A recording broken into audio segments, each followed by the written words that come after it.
ఒక వాగ్దానం జీహెచ్ఎంసీ పరిధిని విస్తరించేందుకు 27 మున్సిపాలిటీలను విలీనం చేయాలన్న తెలంగాణ మంత్రివర్గ నిర్ణయంపై రాష్ట్ర బీజేపీ తీవ్రంగా వ్యతిరేకించింది. ఈ నిర్ణయం పూర్తి స్థాయిలో అశాస్త్రీయం, ప్రజాభిప్రాయాన్ని పరిగణలోకి తీసుకుని చర్య అని బీజేపీ రాష్ట్ర అధ్యక్షుడు రామచంద్రరావు విమర్శించారు.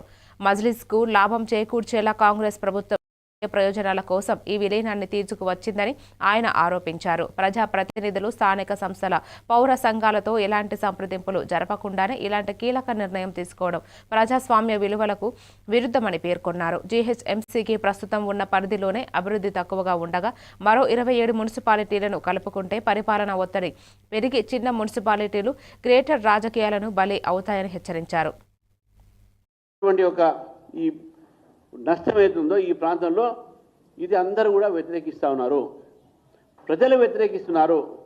మీరు ప్రజల అభిప్రాయం తీసుకోకుండా సామాన్యంగా ఏదైనా గ్రామ పంచాయతీ ఇంకో గ్రామ పంచాయతీ నుంచి మర్జీ చేసినప్పుడు పబ్లిక్ హియరింగ్ ఉంటుంది, వాళ్ళ పబ్లిక్ ఒపీనియన్ తీసుకుంటారు.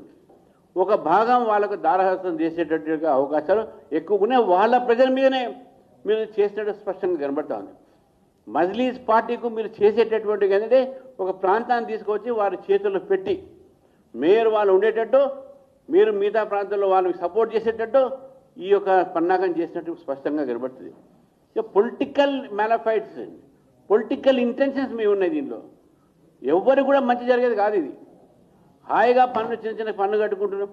దాంట్లో చిన్న చిన్న ఒక కార్మికులు ఉంటారు, దాంట్లో చేతి విధులు చేసే వాళ్ళు ఉంటారు.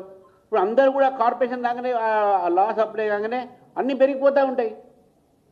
దయచేసి రేవంత్ రెడ్డి గారి ప్రభుత్వాన్ని కోరుతా ఉన్నాను,